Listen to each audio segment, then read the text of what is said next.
Hi there. Carrying on from boxes of lamps that I'm sorting out.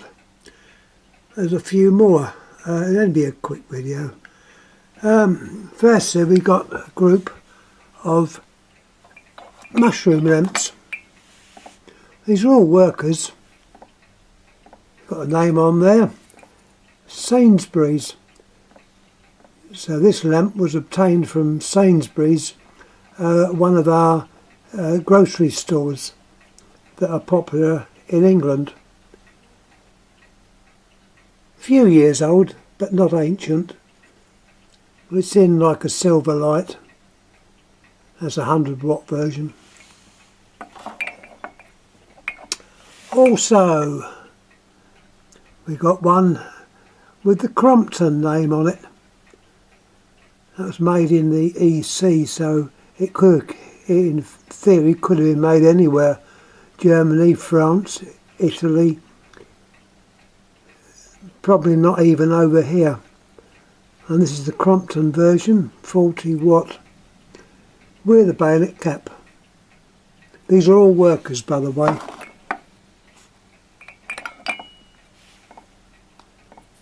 Got another one here, same style of lamp. The name comes up a bit clearer. It's a Philips 40 watts. Sorry, the etch is a little bit not very clear to see. That's 40 watts and a worker. Another mushroom. Finally, in the mushroom group, get this round the right way. There's another Philips.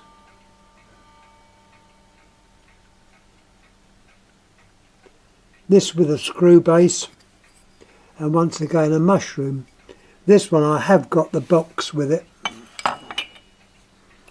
I suppose like antiques, although these are not really antiques, but if you've got the box that the lamp is in, it's always better.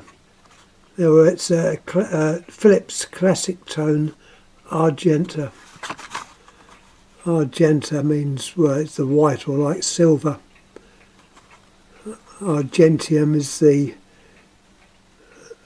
Latin name for silver. Hence Argentina, where silver was discovered many years ago. And getting back to my other hobby, the plants, a Gyroderma, silver skin. Anyhow, this one was made in Holland. It's got the CE mark. Nothing else in the box, I think. As I say, I've got quite a few lamps. Now, leaving those ones, we've got a couple of different shapes again. This is also by Philips, 60 watt, soft tone. They brought this style of lamp out possibly in the 1960s, 60s or 70s. It was just like a futuristic shape, something a bit different from the normal bulb shape. Another one, which is also a soft tone, but it's pink. Pink was a popular colour. You had pink pearl or pearl pink, depending who made them. This is still called soft tone, but it gives a pinkish light, once again by Philips. And this one's got a bayonet cap.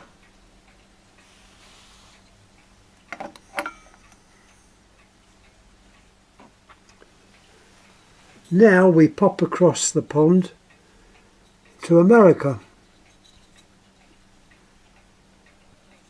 Get the name straight on there. It's another Philips lamp.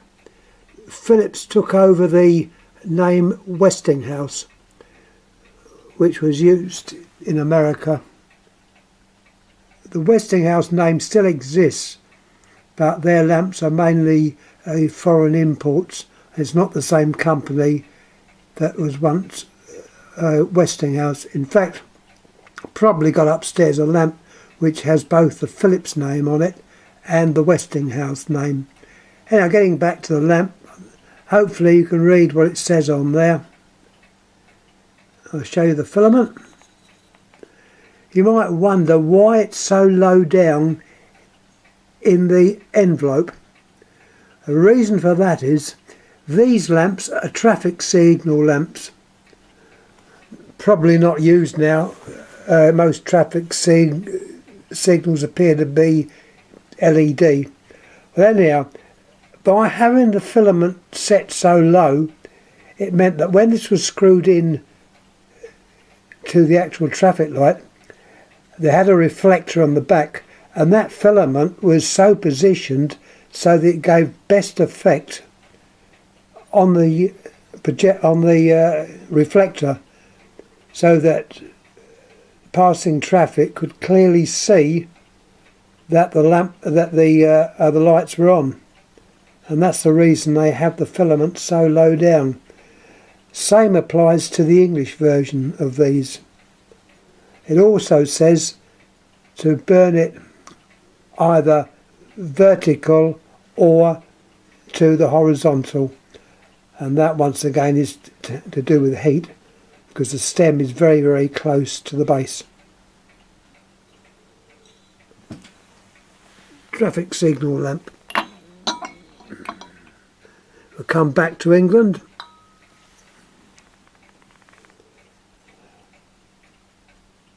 The etch, I think, is showing up. Just a standard lamp that was very, very popular when I was a kid. Osram. I think it's 100 watts. I'm using my high definition camera, by the way. Yeah, it showed it there. It's single coil, as it says on the etch, made in England, possibly made at the Hammersmith factory of Osram. It's got GEC on the top, General Electric Company, and that code 11/1 would tell you the age when it was made. Looking in the base, right,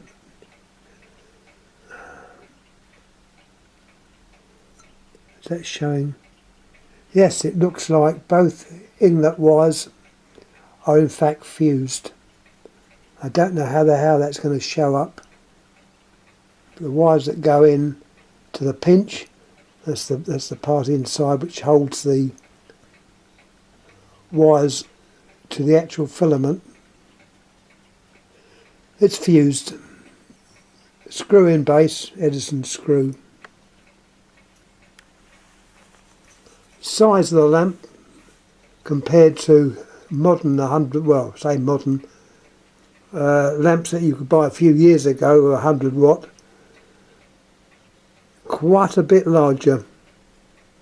You knew you had something. My hand there to give you an idea of the size.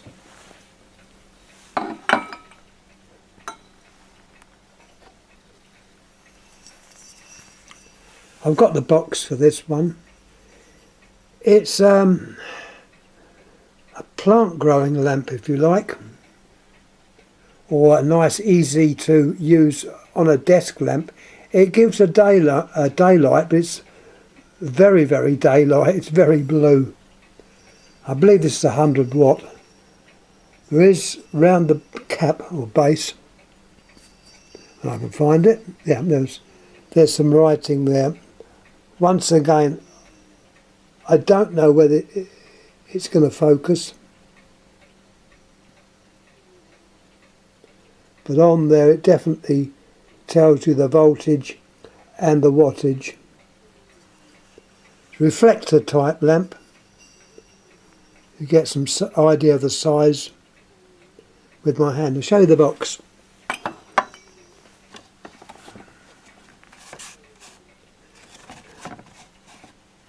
It's a natural light lamp, as they call it. White light, cool white light. There's more blue than white. There's the colour spectrum.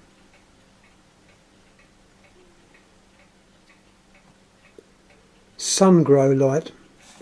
This was probably made abroad. Oh, there's instructions there as well. What do they say? I will focus on it. Once again, you want to read it, pause the video and you'll be able to read in full what it says. Also shows it being used on a drawing board with a light above it, or to even light a picture up. Anyhow, sun grow light. This is also a worker. Now we've got quartz halogen lamp. Inside you've got a quartz filament. Don't know if you can see it. Probably just see it in there. It's got a quartz tube, halogen quartz. These were popular a few years ago when the people realised that the old tungsten lamps were rather wasteful of energy. These did give a bit of extra light.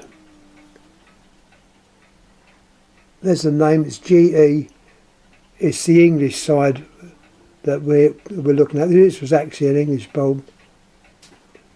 I think some people call them halogena. I know Philips made them.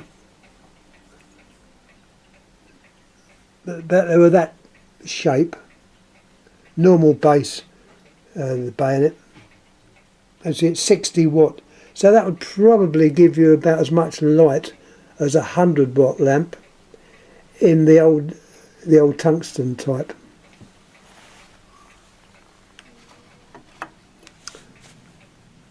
Anyway, let's go back. Oh, there's one here we haven't shown you. I've mentioned this type of lamp before. Nothing spectacular about it. It's a round lamp. I've got the box with it in. There's the name. One of these days I'll show it with the correct, up the correct way. Massive. 230 volts, 25 watts. Very small ball type lamp with a screw base. I've got the box. There's the box, massive.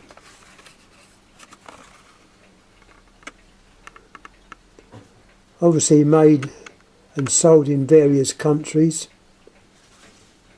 but frosted in different languages. 25 watts. A bulb, massive. This gives you the lumens.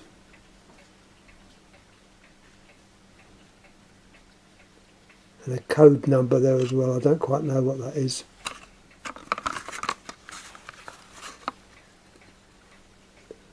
And the energy. The best energy would obviously be A. This is quite a way down the list, F. So these lamps were not very efficient. Now you want to try and aim at A. But for collections, particularly the old ones, it doesn't really matter.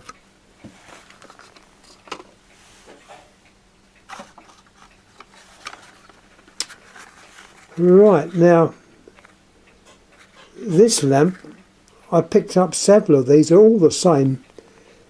I think they were sold about so many for £1.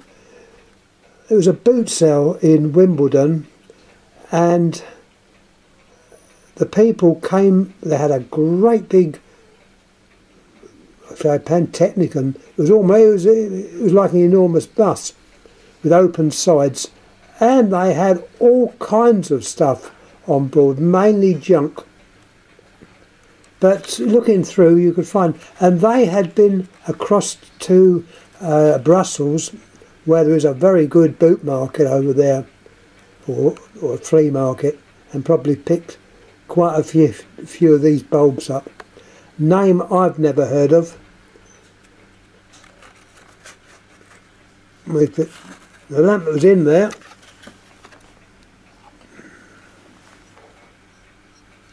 is that one there. It's got the pre-focus base, single pole, writing on there to confirm it's the same name. Turn it round again, confirming that it's the same name as on the box. And the film, this was probably used on oh, I don't know what they call them. It's the way that you can show up diagrams and lots of things. It magnifies it. I can't think of the name of the actual machine. I am sorry about that, but that's what this lamp would have been for. Notice that shape, which is characteristic of that type of lamp. Single coil as well, which makes it more obvious that that's what it would be for. Had it been twin filament, it could have been a headlamp bulb. Anyway, we're leaving tungsten bulbs. Let's have a quick look at this one. Now these are almost obsolete now. LED have taken over. This is a compact fluorescent. Size on there. I think that's 6 watts or 8 watts, 240 volts. And that was supplied by Tesco's. If you're not in England, Tesco is a very large supermarket selling all kinds of things, mainly food, but they're into clothes, and they do run some very large shops. There's the lamp there, probably made abroad, CE mark.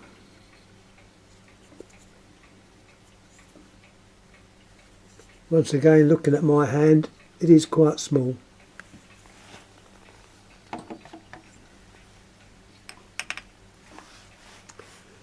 Another compact fluorescent. Got it's Byers. That I think is a trade name of GE, and this would be GE sold in England and Europe. Small Edison screw, not a candelabra thread, but a small Edison screw, and in there would be a loop or a couple of loops of a compact fluorescent.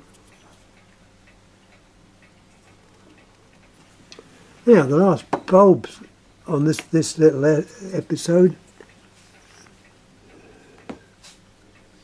These were made more or less like the old bulb size by Philips. It's a compact fluorescent again.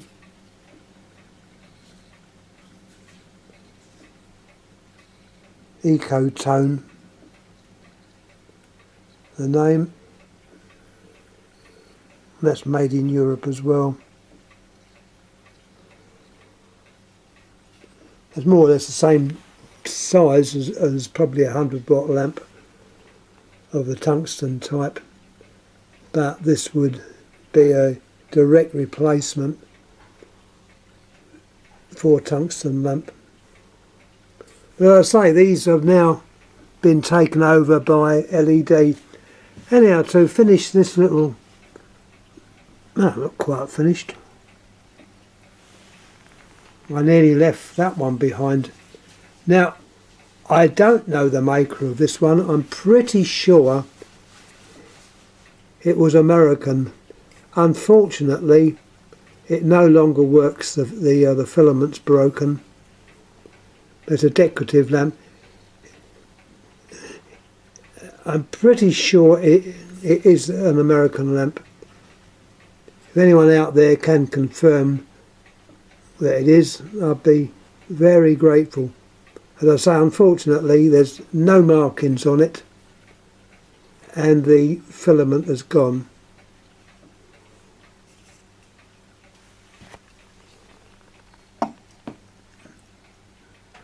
Now, just before I finish, in the loft I've got a box full of all fittings, some of them quite old, from around the world. This is an English one, 5 amp 2 pin in wood, wooden surround. Possibly the wood's lignum vitae, can't be sure of that, but safety in those days wasn't such a thing as the contacts. A kid can easily get his fingers in there and make contact and get a nasty shock.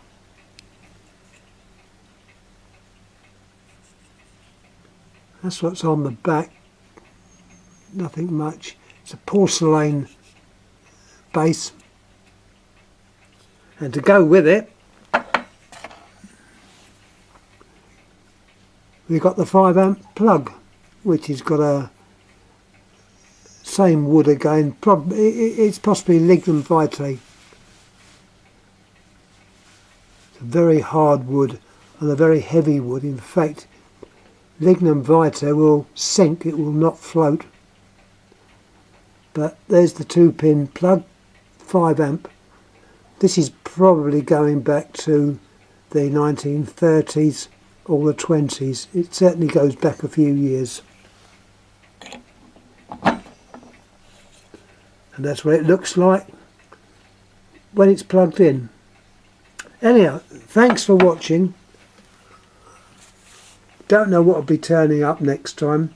It depends what's in the actual boxes upstairs that I'm sorting out.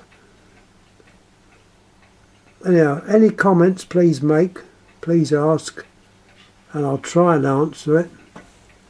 Please subscribe, please like, do all the things you do on YouTube, and thank you once again. Thank you.